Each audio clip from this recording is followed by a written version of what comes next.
അമ്മ തിരിച്ചു വരുന്ന പ്രതീക്ഷിക്കുന്ന ലക്ഷക്കണക്കായ ആരാധകരുണ്ട്.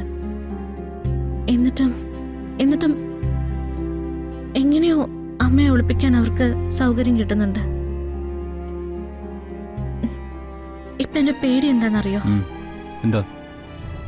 ആ ഹോസ്പിറ്റലിലെ കാര്യം നമ്മൾ സംശയം പറഞ്ഞതുകൊണ്ട് അതിന്റെ പേരില് അവരമ്മ എന്തെങ്കിലും ചെയ്തു കളയോന്നോ?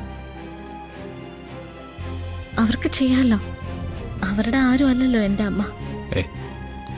അങ്ങനൊന്നും ചിന്തിക്കില്ലേ രാധികേ.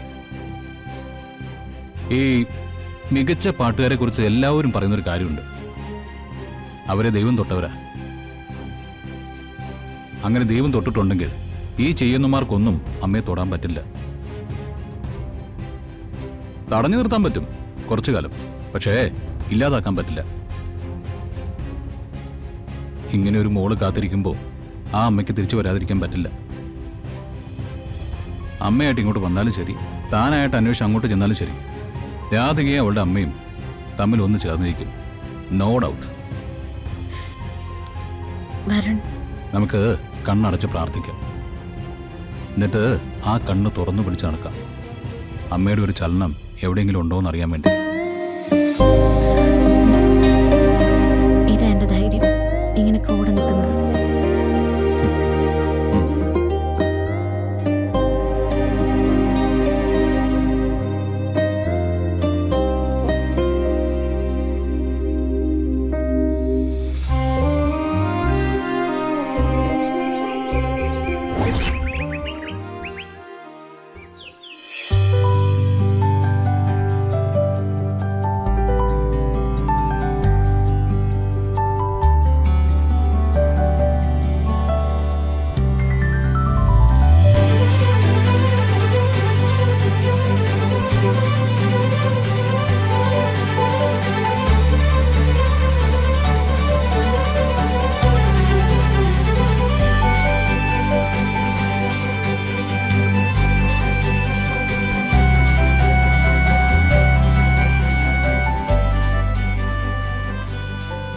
പൂജയിൽ പങ്കെടുക്കുന്നവർ കൃത്യസമയത്ത് തന്നെ എത്തുമല്ലോ അല്ലേ? എത്തും.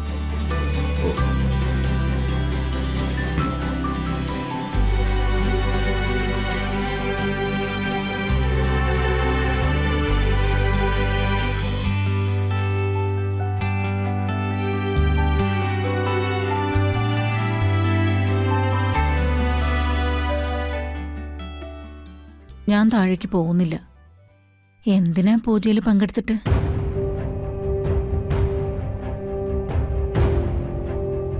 ഉർവശി, പൂജയിൽ പങ്കെടുക്കാൻ രാധിക അമ്മ എപ്പോ വരും? ചോദിച്ചു കേട്ടില്ലേ, അവരെപ്പോ വരും? അവര് വരില്ലെന്ന് ഞാൻ പറഞ്ഞിരുന്നല്ലോ. വന്നേ പറ്റൂന്ന് ഞാനും പറഞ്ഞിരുന്നല്ലോ. എനിക്കേ സൗകര്യം ഉണ്ടായിരുന്നില്ല. തൊട്ടോരുത്. നിങ്ങളാരാ എന്റെ അമ്മയെ തല്ലാൻ?